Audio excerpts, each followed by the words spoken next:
Hi everyone, my name is Edwin. I am very interested in problem solving and optimizing personal effectiveness, specifically using the philosophy of critical rationalism and the ideas of David Deutsch. I'm currently writing a book on the topic, my own problem solving framework called the 4 Acts. And we've also started this YouTube series where we go into specific parts of the ideas of David Deutsch and explore how it applies to real life and what lessons we can draw from those insights. Now, last time we already discussed how to treat the ideas in your mind, meaning what should we focus on, how should we understand the interpretations of the 3 types of knowledge that we have, our drives, our intuitions, and our statements. If you haven't checked the video out yet, I recommend just having a look. It will help also sink in the concept of this video a little bit better. And whereas the lesson of last time was not to reject other types of knowledge too early, but to wait and see and explore and take serious every type of knowledge, the lesson of today is we should not trust the knowledge that we do interpret and analyze at face value.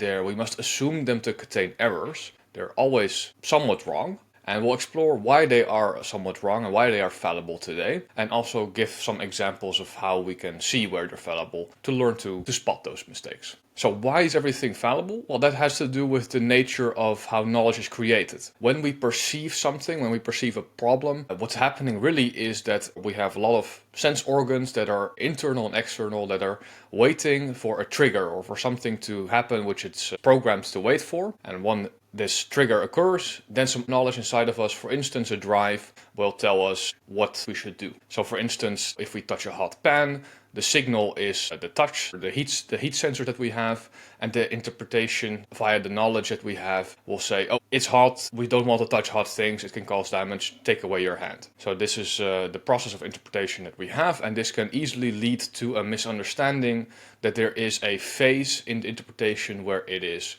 so to say, raw, so where there's a passive observation of actually what's going on in reality, which then passes down to our mind or some other faculty in the body, which will actively calculate and analyze what to do with this data, this pristine data of the environment, and then decide a follow-up action. This is not correct, because what actually is happening is that our senses have just evolved for its own survival success. So a gene is really only concerned with its own survival in the long run in the gene pool, meaning that whatever adaptations or evolutions occur, they have to be useful for its own survival. So they do not evolve to see a mirror image of reality, if that was even possible. They just evolve to see things that are useful to them. So in the example of touching the hot pan, touching hot things is a useful sense to have because it will deter you from burning yourself and causing injuries. And similarly with our vision, we don't see perfect mirror images of reality because our eyes are not like some perfect camera which shoots in like 16K and automatically streams it and we can do all kinds of manipulations. No, we're constantly pattern matching and predicting if something we see is like favorable to us or harmful, if it's a tool or an obstacle. And there is no stage in where there is a perfect image of reality and then we analyze it afterwards. So this leads to the insight of Karl Popper, which is that all observation is theory-laden, meaning that there is no such thing as pure interpretation. Everything we perceive of reality therefore passes through this knowledge, so it's not raw. And this knowledge, because it was created through evolution, it is flawed because it's just a conjecture or a guess of something, how something works and what would be useful. This is in contrast with empiricism. They made the mistake of thinking that there is some sort of book of nature that we can read and learn from. So they have this idea that, okay, we get rid of authority-based knowledge from deities or experts or anybody else. There is just no justification based on an authority. That is not how knowledge works. Instead, our own observations are the authority.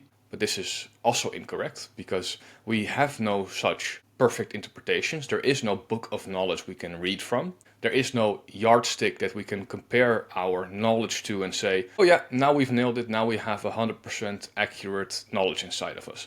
So instead what we have is just the knowledge we come up with either through evolution, through natural selection, or through conjecture and refutation. All of our knowledge is therefore this best guess or approximation of like what is useful, and therefore always must be assumed to contain errors. And the real reason we must assume it to contain errors is because we can never compare it to a book of nature or a master plan or source code, whatever you want to call it. There just there is no way to verify if we're absolutely correct. It doesn't mean we cannot be it, but we can just never know it or never be certain of it. And this just leads to the healthy skepticism or insight that whatever knowledge we hold, however strong we may think it is always improvable. I want to take a little detour into one of the common critiques that I often get from my friends when I explain the fallible nature of all of our knowledge. And they will point to certain domains where they think there are absolute truths. For instance, mathematics is one of them. So in mathematics, they often say, okay, but 1 + 1 is always 2. This is an absolute truth. You must admit this. And I would say 1 + 1 is 2 is only true because you've assigned the meaning of what a 1 means and what plus means and equals means. And all of that system and the rules of that mathematical system, in this case the Peano axioms, are also human conjectures. They're also just abstract ideas created by human, therefore fallible. And within these constraints, yes, 1 + 1 = 2 with this set of rules. But with different sets of rules, for instance in Boolean algebra, 1 + 1 = 1. Or with modular arithmetic, 1 + 1 = 0. So it really depends on what system you're using. And Kurt Gödel went a step further and he actually found out that even if we make a system of numbers and rules, we can still create statements that will not be provable by the system.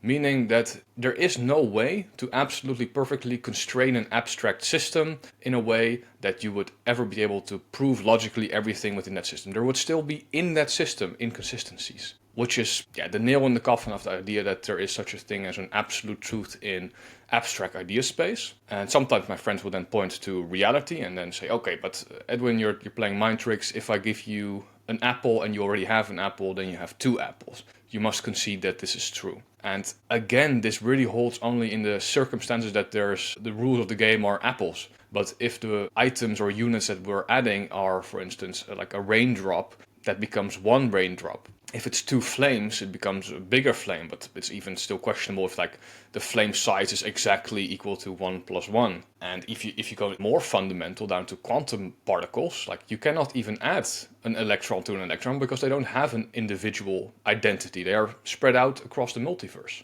So there is also no absolute truth in mathematics. They're always just conjectures and context-dependent guesses that only hold true within certain circumstances. Thankfully, we know that doesn't make the quest for knowledge a relativistic experience. There is still such a thing as an objective measure for the quality and truthfulness of knowledge, and that is the quality of its explanation, how good of an explanation there is behind it. In a later video, I will go more into detail on the differences between like a good explanation and a bad explanation. So we have to consider everything. It would be naive to assume that there's absolute truth in reality, even with our deepest theories. When Einstein came up with general relativity, it superseded Newtonian mechanics, which we thought would be our pinnacle of knowledge. It must be true, it's just so solid, we just have to fill in the blanks. But no, Einstein really proved that it's a fundamentally flawed theory and there's actually something bigger at play. And we should also just assume that the theory of general relativity will be at some point superseded by something more fundamental. Now, relating that back to problem solving and our internal knowledge, this also means that the drive statements and intuitions we have all probably contain flaws. So let's go through some specific examples of where these types of knowledge can be flawed. I will start with intuitions. So intuitions are the feelings that are inexplicit but conscious. They are never fully expressible in words, but we can always approximate them in words. So a flawed intuition usually occurs when we're in a circumstance that we think is similar to what we've experienced before, but not really. So we might be overconfident in our ability to manage a daycare because we've managed people before in our day job. And we just think, okay, just managing people regardless of their age is the same thing and I will therefore be good at it. But actually the context is very different when you're dealing with young children. So this is an intuition that's giving you a flawed sensation. The same example holds true with sports. You might think you're great at squash and therefore will also be good at tennis because the variables are very similar in terms of like there's a racket and you've hit it in a specific way. But you will notice that, oh, actually the dynamics and the rules are so different that I'm not naturally good at this. Okay,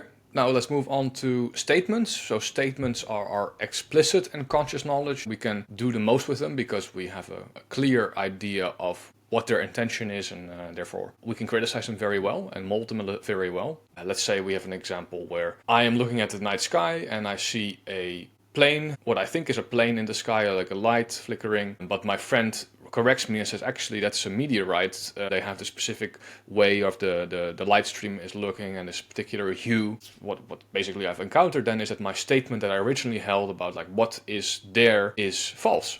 And therefore I can error correct my statement. Another fun instance of a statement being wrong, and this is a particularly funny example that David Deutsch gave on a recent episode of the Reason is Fun podcast with Luli Tennant and David Deutsch, where David was explaining a humorous story where he was pouring water out of a pan when boiling potatoes or something like that, and he had an explicit statement that said there is just no way that there is water leaking out of this pan because I'm holding it a certain way and the spout is there and it's just foolproof. There's no way it can be leaking water. Meanwhile, he was also feeling a little dripping sensation on his foot, and his statement kept overriding, oh, that's nothing, that cannot be anything, it must be something else, until the point where he questioned, like, is that really the case? And then he looked down and he saw that his shoe was actually filling up with like boiling water, and luckily he was in time to like stop and interject before any injuries happened. But this is a very clear example that a statement can be so powerfully wrong that it overrides a drive that is competing for the attention of an individual. The drive namely being, hey, there's some very hot water, you're gonna incur pain and injury soon, better stop what you're doing. Let's go into how drives can be wrong. Our drives are unconscious knowledge, so they are completely unknown to us what their intended purpose is, and we really have to just guess it. There is no like hint of what it might be that comes up, as with an intuition. No, it's completely unknown to us, so we must just guess what it is meaning. Let's take the example of you experience a drive in the sense of a rush of attraction when you're in a meeting with a coworker. If you're not critical, you may assume that this is just the ideal person and my drives have found the one, I'm in love, I should ask this person out and do all kinds of drastic things because the feeling must be real. Obviously, that is a very optimistic and naive way to go about it. A good way to check yourself would be to reflect what might be causing me to feel now attracted to this person who I don't really feel attracted to usually. Is there something different? And there may be a perfume that they're wearing which you associate with another ex-partner you had that has this scent, which then made your drive misfire in that situation. And these misfires happen also in all kinds of mundane ways. Our mood, for instance, very regularly makes us overreact to a lot of things. So when I am hungry, for instance, I am notoriously short-tempered and will be a lot less fun to talk to and have a conversation with. And that has to do with the drive that's signaling that the situation is far more severe than it is because you need to rush and hurry up and get food. And other times you might just be very emotional from some past experience that happened last week and therefore completely overreact to what is going on. And sometimes they are justified and they can be very strong and severe for a good reason. Sometimes I think it really is wrong, but if we don't check ourselves first, then we might act on emotion way too much. And I think this is a common knowledge also preached by people of Stoicism. Okay, so now we've discussed our interpretation of a problem and using our 3 types of knowledge to come to a good idea of what the problem might be and to account for mistakes that happen within the drives, intuitions, and statements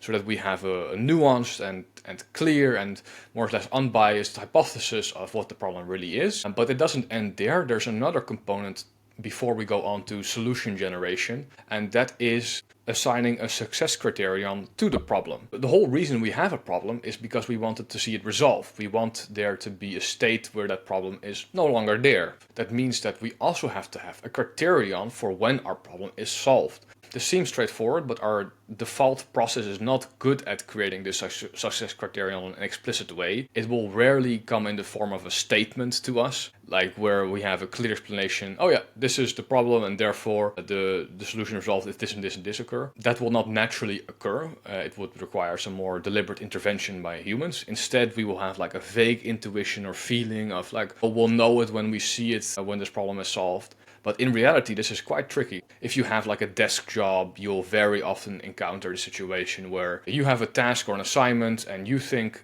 you have a clear idea of when it's done, but your coworker or the customer does not, and therefore you argue about the scope or the lead time, or like when it's actually done. Like perfectionists will say, no, it's not done yet. And the way you circumvent this is by not letting it be a vague intuition or a vague statement, but creating a clear success criterion at the moment that you formulate your problems. If we do that, we ensure our solutions or ideas for solutions will not be misdirected. We will make sure that our actions, our follow-up actions, will also be more efficient, and we won't have this wasted effort and unclear evidence if we're making good progress, and frustration later on. So we can avoid a lot of that by simply already defining a success criterion when we are experiencing the problem itself. Okay, so today we've covered that it's good to have a good understanding of the problem, where we account for probable errors in the interpretation process, and a explicit success criterion also already ready, so that we know when we've solved the problem and we know when we can therefore stop. Next time we can start generating candidate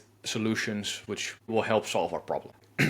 Thank you for listening to today's episode. I hope you found it helpful or useful. If you want to know more about the theory of knowledge that I've been describing, I recommend reading the books of David Deutsch, specifically The Beginning of Infinity. And if you want to be on the forefront of new research based on critical rationalism, do give Conjecture Institute a look. And if you want to, of course, know more about problem solving and applying the ideas of David Deutsch to optimize this process, subscribe to the channel and consider looking at my book and signing up for the waitlist to be notified as soon as I have updates. Links to everything can be found in the description, and thank you very much for watching, and until next time.